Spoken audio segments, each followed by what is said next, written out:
Lagyan natin ng mantika, bawang. Next is onion. Since wala kaming available na ginger or luya, hindi ko na siya lalagyan. Pero if ever na meron kayo sa bahay, mas masarap na may luya. Dahil gutom na ang mga person, minicrowave ko na yung chicken dahil galing ko sa fridge. Ayan. So, ito yung ating sahog. Chicken. So, lagyan natin siya ng patis para sa ating pangpalasa. So, put some patis. Ayan. And then, salt. Konting salt and pepper. Habang sinisimmer natin yung chicken. Ayan.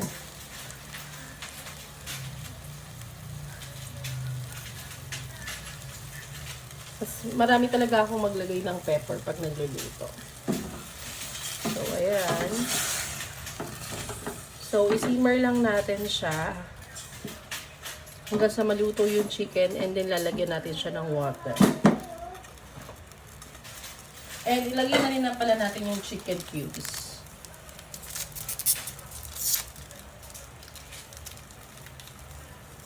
Yan, ilagay natin yung chicken cubes. And then, takpan na natin siya, guys. Kukulo-kulo na siya. Ayan, nawala na yung pula-pula. Lagyan na natin siya ng tubig. Okay, para maluto na siya ng tuluyan.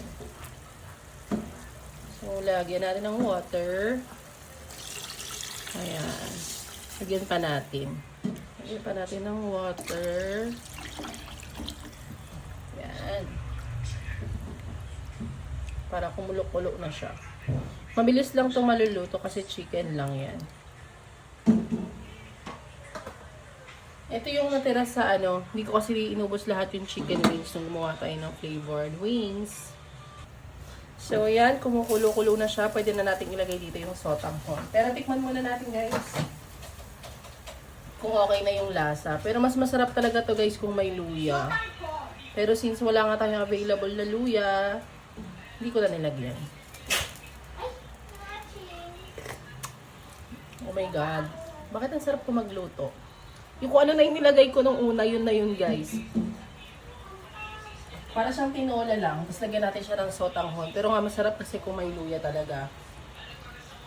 Lagyan natin ng, magic sarap para solid na siya. Kalahati lang.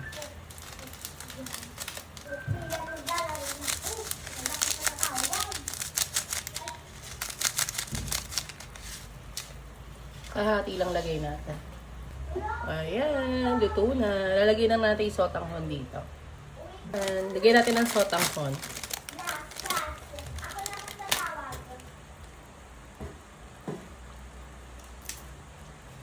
Luto na. Pwede nang kumain. Pagka lumambot na yung sotanghon, luto na to guys. And pwede na kumain yung aking mga alaga. So, gusto ko talaga dito may luya, guys. Kasi wala tayong available. So, ayan lang. Parang gusto ko siya lagyan ng maliliit na Parang gusto ko siya lagyan ito, guys. Kasi meron akong available dito. Lagyan natin. Ayan, o.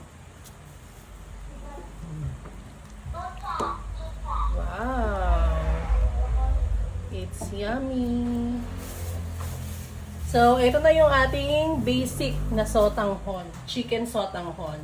Guys, kung gusto niyo ng mabilisan na luto, lalo na sa tag-ulan. Daw tag-init ngayon, pero nga niluto ko na dahil ito nga lang yung available sa aming bahay. So, pwede nyo rin ito gawin sa tag-ulan, guys. Sarap nito. I swear. Very basic lang.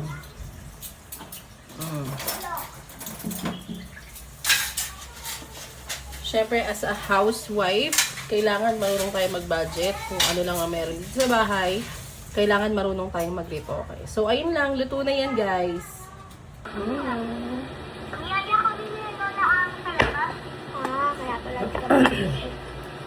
Sarap nito, guys. Pwede nyo itong lutuin sa inyong bahay. Ayan. Super basic. parang naging lasa siyang Chinese soup. Hindi ko alam tawag dito. Masarap tong may luya, kaso wala tayo available. Buti walang luya. Buti walang luya.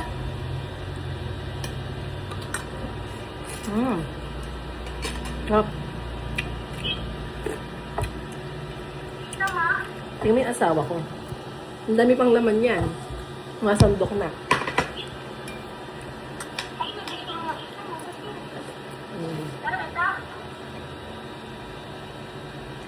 Ang hirap anuhin ng pansit.